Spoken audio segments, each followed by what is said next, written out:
Hello, everyone, and welcome to Reality. My name is William, and I'm here with Lev. How are you doing, Lev? Doing great. Hello, everyone. Today, our topic is going to be the recent Pentagon evidence or military evidence of UFOs. In case you're not following this story, the Pentagon released several videos of unidentified flying objects that military pilots have encountered in the last couple decades, I think since about 2004 or 5. And it's pretty amazing evidence, in my opinion. You actually have some video of these objects, and they are allegedly performing crazy maneuvers and don't have any visible propulsion system. And we've had military pilots like David Fravor come out and give interviews on Joe Rogan and Lex Friedman and elsewhere, talking about the capabilities of these flying objects. Apparently, they can go thousands of miles an hour. They come from outer space and drop down to sea level within minutes or seconds. They can flip on a dime and go at crazy angles and come through the air and then go into the water. And apparently they have data that shows they can travel through water almost as fast as they can travel through air. So what Lev and I want to discuss now is basically the physical capabilities of these things and what it means in general. Do you want to start, Lev, with some ideas on this? Yeah, I think for one that it's just fascinating that whatever they are, that they move in such a way. Like there's so many things it could be, but we can't say it's a thing that's happening. You have no idea what it is. I mean, you don't even have to assume that's an alien life form. I could think it, or technology. It could even be like maybe some sort of like giant piece of dark matter, or something like that, which would move in ways that no known piece of matter can move. I mean, but regardless of what it is quite bizarre and strange. And we can't just rule it out as some like our senses deceiving us, I don't think.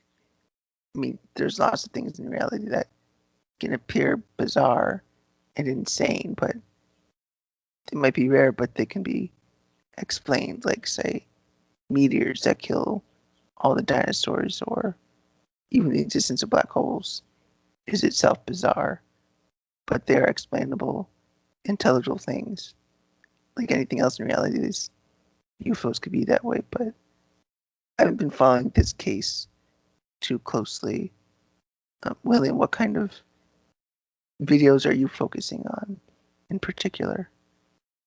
There are three initial videos that came out from the Pentagon or were leaked from the Pentagon. And one of them shows the Tic Tac like object traveling. They're getting a radar lock on it, or not a radar lock, but a targeting lock on it from one of the fighter pilots. And they show this little Tic Tac like object, bright light on the screen, traveling across the screen real fast. And apparently their pilots are super impressed by this because it's going super fast and they're having trouble even following it or tracking it. Then there's another video that shows it going from the air and then dropping down or splashing down into the water. And I think this one was taken from a radar ship, and they got actual like video of it or infrared imagery of it.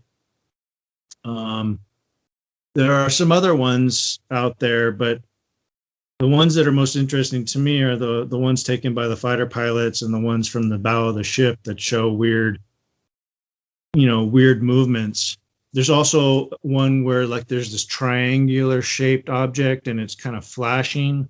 I don't really find that one too spectacular, but it is weird and strange, and I can't explain it.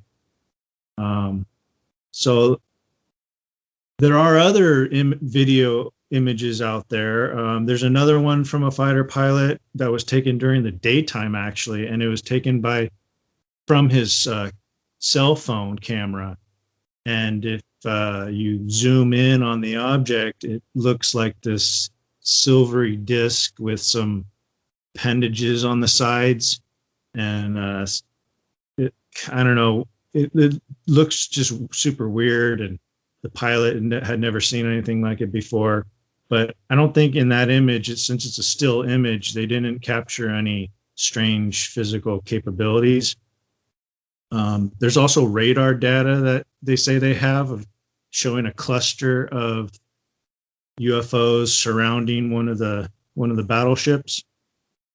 So they have a lot of data on these objects, and that's what I'm finding fascinating, is that they're actually getting solid data as evidence of these objects.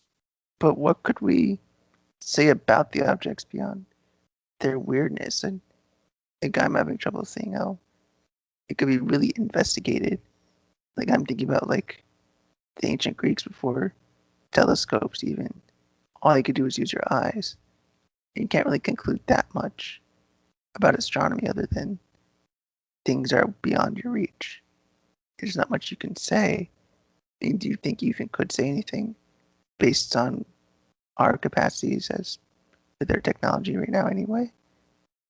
In terms of technology, well, backing up a bit, the first question, right, is do they exist? So for the longest time, since maybe Roswell or even a little before that, there's been this question of, are these things real? You know, Well, do you mean aliens, or what do you mean? What real?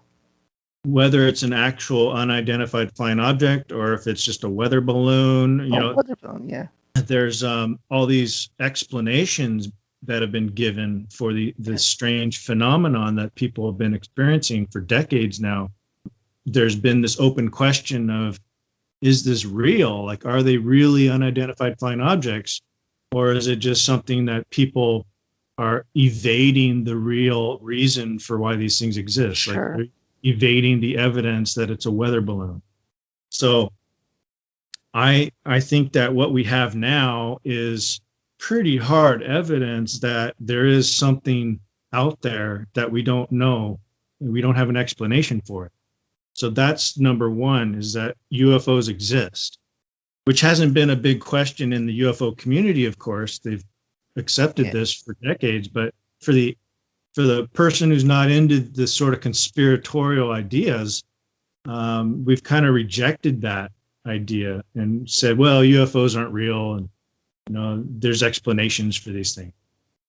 But now we got to the point where we don't have an explanation for it, and that's the fact. Like, that exists. We don't have an explanation for these things. And so one problem is what's propelling these things. The fighter pilots say there's no signs of visible propulsion systems. These objects don't have wings. They're not like a normal plane. Right. So how are these things moving? How would you investigate it, though? Like, okay, yeah, it's a legitimate question. Whether it's a natural object seems most likely, but how do you investigate it if it moves in this manner? It seems like you need to capture it or hold it still to test it or investigate it, to examine it. Well, ideally, yeah, we'd want to capture it, right? And there's been some evidence that we possibly have captured some. There was that engineer who claims he was contracted by the government to look at these secret objects at some secret base in Nevada, I think. And so do we believe that guy? It seems like he's pretty credible. They've tried to disparage his name and erase his history, but I think it's been shown that he actually did work at this laboratory, this government laboratory. So that guy, I forget his name right now, but that guy seems pretty credible. So if we do have these objects, obviously that's what we'd want to focus on, and that's probably what the government is focusing on. in secret if they have them. Yeah. According to him, I saw him on Joe Rogan. According to him, they didn't get very far in figuring out this technology. They think it's some sort of gravity propulsion system, and that uses some element, this element we haven't really understood yet, and we don't have a stable isotope for. But he says this element, it appears that this element allows you to harness gravitational waves. So I don't know. That could make sense, but just you'd want to be wary of just trying to make it like a propulsion system. I mean, it could be an object that is propelled in this bizarre way. Doesn't have to mean it's a system of propulsion in the technological sense. I mean, it's easy to get ahead of ourselves and assume that this strange behavior must be technological or organic in nature or something non-natural for that matter, but it still could just be strange matter or strange energy. And if we did attain some mass of it, then yeah, it would make sense to use it as like a strange energy source or a high energy source such that it's almost as if it's teleporting. Like I can come up with all kind of crazy ideas that are just simply a matter of like energy fields or something, or rather gravity fields and things like that can make it behave even in time quite differently. I mean, there's so much we could say. I still wonder more about how do we investigate it. I mean, I guess the only way is to get pieces of it, but maybe there's a way to investigate it philosophically even. Yeah, it could potentially be some infinite energy source. I mean, not technically infinite, but almost infinite energy source. And that would be quite amazing. I think they have something like that in the TV show Stargate, the 0G module or something, zero something module. I forget what it's called. But it can power a city, and it's just this little rock or something. So that would be incredible. Of course, you need the physical device in your possession to examine it, but we do have the images and the radar data and any other telemetry we might have from it. That would be interesting to investigate. We might be able to glean something just from the observation of it moving. For example, the pilots see it hovering over the ocean and moving really quickly in the same spot over the ocean. So that can tell you something, that it has hovering capabilities. So then you can deduce from that what must be happening for it to hover. What are the options of a system? It doesn't, maybe not a system, but some exotic energy source that could allow it to do this over the ocean. And then they see it dropping into the ocean from the air. So it's got to have, they call it a transmedium device. So it can move from different mediums.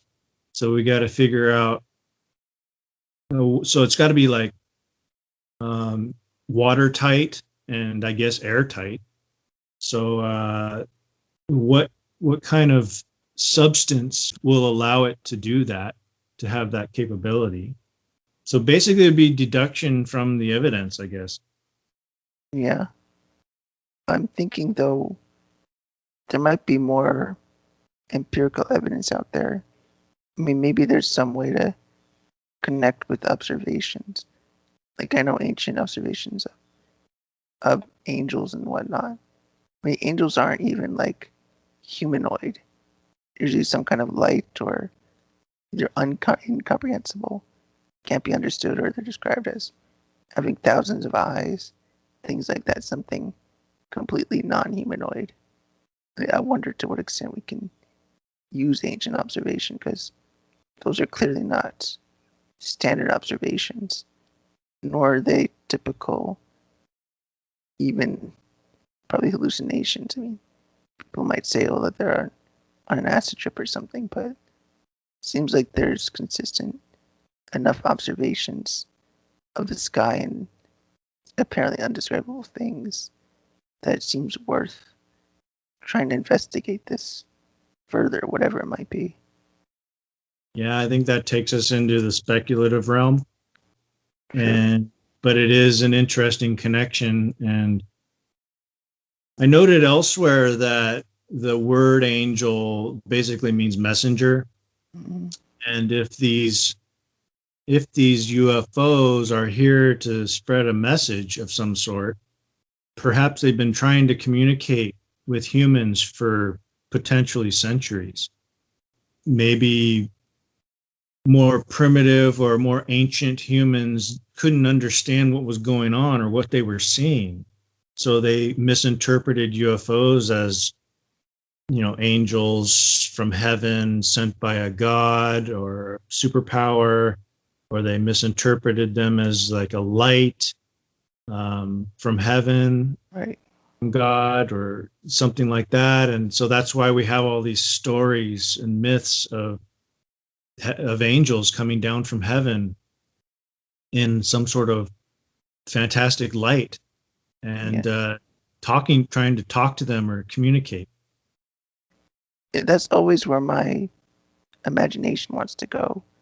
Ever since I was little, I've always thought about like observations I've read about with angels or UFOs and wondering these extravagant scenarios, but I want to always focus on like what rational explanations can we go on. I mean, I'm not ruling even those out because the nature of this is almost that you can't investigate it. There's so much unknown that you can't even like apprehend it to make judgments about it. It would be arbitrary to say if it what it is or even isn't.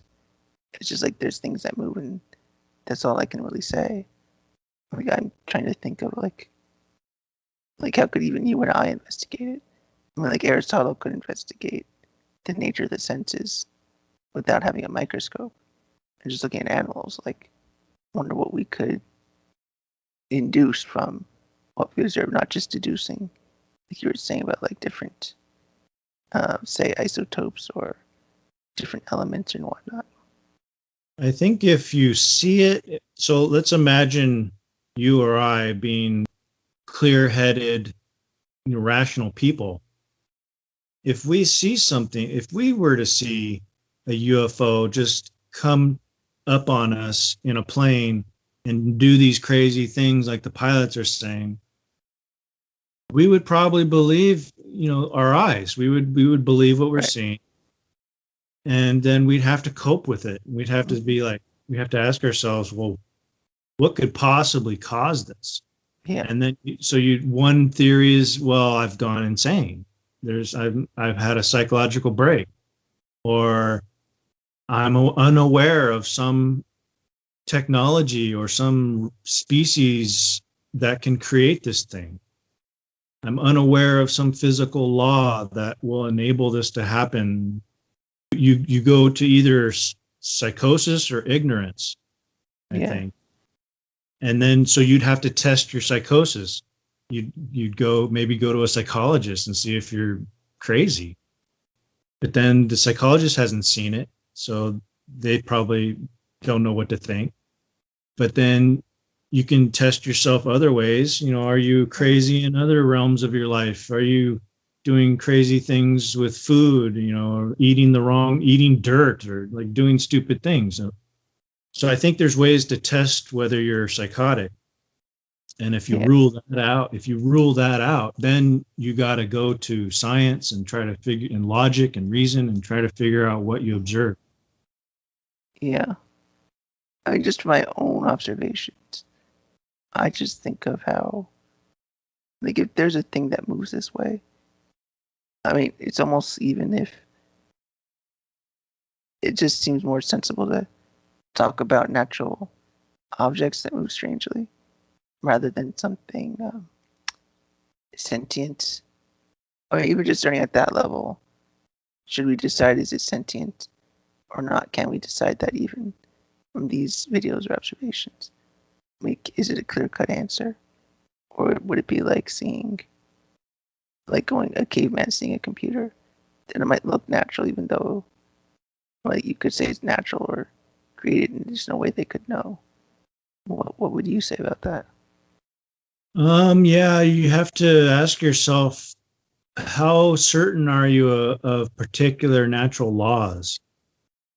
You know that humans have a certain physical limit to the amount of G-force we can sustain, and Right. like how long we can survive without air and without water and without resources. So whether the UFOs, there's anything sentient about them or in them, like aliens, my best answer to that is I don't think there are any aliens in there.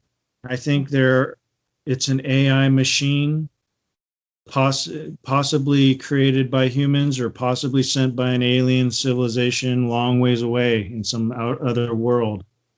I don't believe in wormholes. So one theory is that it came through a wormhole. But the problem I face is how would you traverse the space between galaxies or solar systems? Like, it doesn't seem possible that like a physical organism could survive from wherever the aliens live to Earth. You know, the travel time. Yeah. Even if they traveled at light speed, it would take so long to reach Earth from the nearest solar system. It seems doubtful that some organism could survive. I think most likely these are artificial intelligence machines that have been built to survive pretty much forever, and they don't need like air. They don't need things that an organism would need. What makes you even say probably artificial intelligence? I mean, what makes you say that over, like I was suggesting about, say, just materials in space that behave in like an antimatter way or a way we don't actually understand? Well, I'm going on evidence of natural movement. So when you see meteors, let's say you see meteors go through the sky, they don't zigzag around like these UFOs are doing. They don't like skim along the water, hover along the water, then stop and then drop down below the water. It's just exotic, strange movement that I've never seen in a natural, unconscious object. Well, electricity can move in that way. And a little, like, I mean, just as far as observation goes, it doesn't move like anything else we could probably recognize as natural. It's very rigid and like jagged and irregular and almost apparently random. But it's not, but it seems that way. Well, that's a good example. I mean, lightning is a strange movement. Very strange.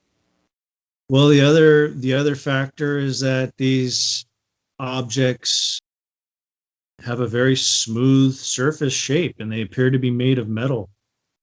I don't know that. So lightning is electric and temporary, I guess, and these objects seem to be more permanent. And I mean, they seem to be constructed of some material in a purposeful way. So I don't know. Well, to root that in something philosophical more, like, how do you recognize when something has been constructed? Well, you know, the other piece of evidence is that they seem to be aware of the military presence. So they gathered around the ship in the radar data, and then they also reacted to the fighter pilot as the fighter pilot was circling around and then descended to take a closer look. So they seem to be reactive to. I mean, reactive is fair, but reactive could still be like reactive as in like all chemical reactions are reactive as in it needs another agent to act on it. That is a reaction to in the sense of like say gravity or whatever it might be. I mean, it's just speculating. Well, because we can't really specify that well, other than all we can do is try to and think about how do we start inquiry into this, because it's so mysterious. The other thing is they seem to be trying to avoid us. So if they were some like natural matter, you'd kind of expect us to be able to catch up to them, capture them, figure it out. But when we try to get close to them, they leave, they flee. So that's curious. And that indicates to me that there's some sort of, they either have like a sensory ability to detect things around them, or it's some magnetic response where they naturally are repelled by us somehow. I don't know. It's a crazy thing. It makes me think of Aristotle doing philosophy. Like he's trying to do philosophy on, say, the nature of consciousness without a microscope, without knowing what a neuron is, but recognizing there's natural things, or even trying to understand the relationship between the natural and what man does, even relating the two. Like, how do we think, like, from his perspective, how do we get something even more rational than, say, what we're saying now? Like, I feel like what we're saying now is like Plato when he's thinking that, like, oh, vision is like this beam that comes out of your eye and literally contact with other objects is vision, which is kind of bizarre and cool, but it's really just pure speculation. But Aristotle adds like a method of investigating the bizarre and the unknown, even on top of the natural and sensible. Well, it is kind of like Aristotle looking at other organisms and trying to figure out consciousness. He was in the position of possessing a higher consciousness than the animals, and looking at them. And now we're in the position of having apparently a lower understanding of the world, or awareness of the world, and we're looking at this object that appears to be made or actually be something that's beyond our capabilities. So it's like, is it, we don't even know if it's conscious or if it's like the next level of awareness or abilities. Potentially we're experiencing the super organism, that something built by a super organism that's above and beyond what we're capable of. Yeah, I'm sure you could come up with all sorts of extravagant theories. I think I could even come up with a theory of something like plants coming up with, like developing a plant and producing something like this without it being conscious per se. Like, I mean, I think you could imagine all sorts of scenarios. I would say the most important thing might be, because we're talking about just investigating the very basics of something. Like, what does it mean for these objects to exist? How do we classify them? What are they? What are they categorized as? We know they exist, but beyond that, how do we categorize it? How do we begin our investigation? Like it's even not much agreement on what it is we're talking about between different people.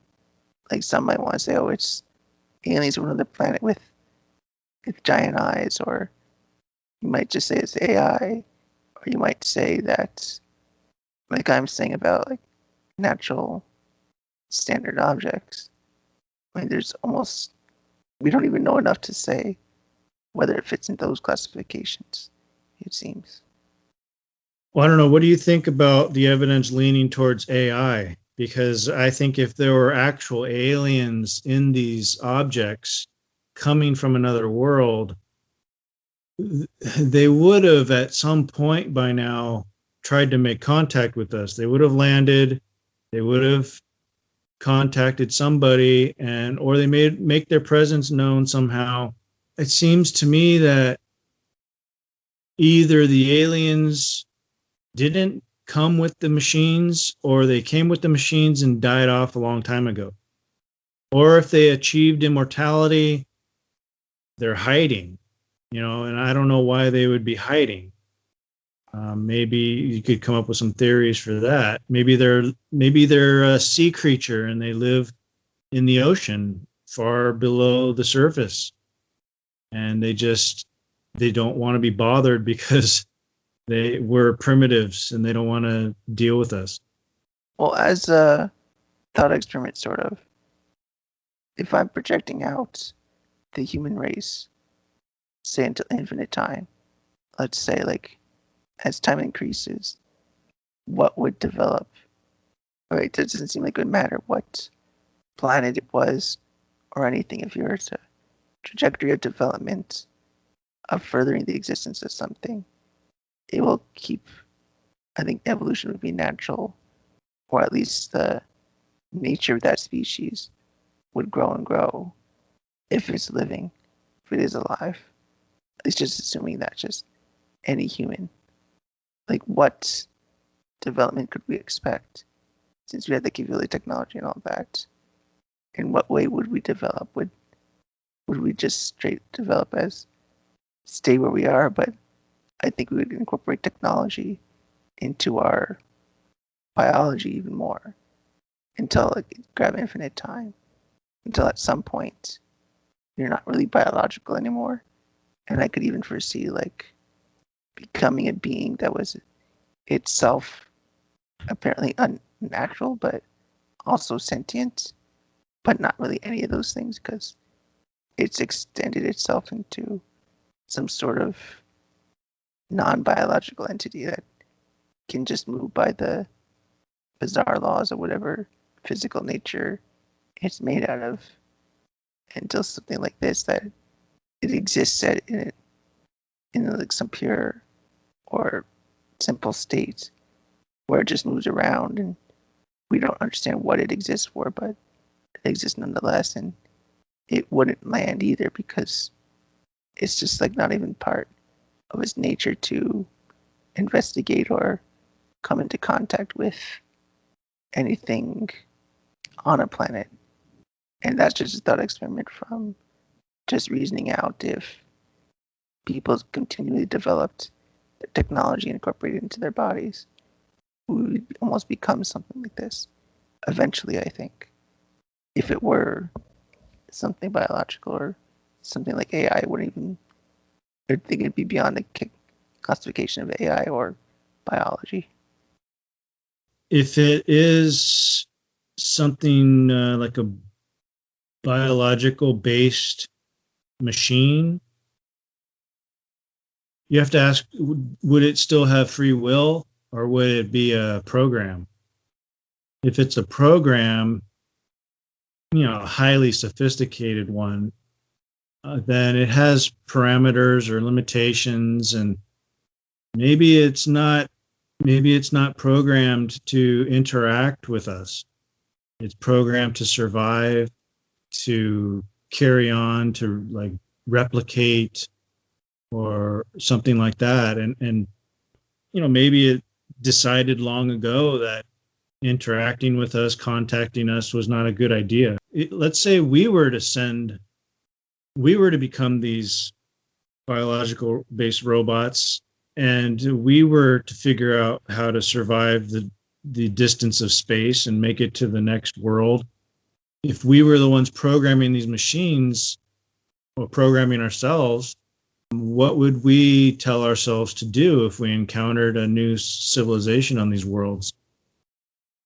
It could be dangerous. We have examples from history of, what happens when two peoples collide, and you have diseases, viruses that spread, and wars and disagreements, and this sort of thing happens. And I don't know, maybe if these are aliens or alien technology, maybe they decided a long time ago just not to interact with us. I mean, that makes sense. I mean, I think there's reasons not to interact, and I don't think that's that important for any investigation of alien life or whatever it might be. But as far as the UFOs I'm thinking of, maybe there's an additional classification that is sensible, that is based on something you've already observed. Is at least when we classify things as viruses, they're not alive, but they're not inorganic. So it's a very strange phenomenon that viruses exist. They're not, I mean, they operate in an almost biological way further its life, but they aren't really alive. I mean, I could imagine you could, instead of like on some other planet, developing into something like a complex biology like on Earth. You could have a complex system of some kind that's made out of something. Like just matter like a virus is, but not sentient in any sense. It can operate and behave as if it's sentient or as if it has awareness. But it's just the in-between state. And people don't know a lot about viruses. And that could be a way to consider and think about these objects, that it doesn't have to be strictly, completely inorganic like a rock. And it's not going to be organic like a plant. It could be something in between, which is a virus. And that might be a worthy way of trying to think about what these things are, what sort of things can develop naturally out of just matter. I mean, if life can develop out of inorganic matter, then surely you could have, maybe in some sense, something vaguely like AI develop naturally out of inorganic matter. I was just speculating, but if something can be built, it could be built naturally too. Well, that's certainly an interesting theory. But we have to figure out what creates life, how life started, in order to understand other possibilities for life-like systems. You know, in X-Files, weren't the aliens created a virus, or there was some sort of virus in the X-Files, and that was, I think, a way for the aliens to control the humans. Yeah, I mean, it's weird what viruses can do. And viruses often confuse our notions of how non-living things behave.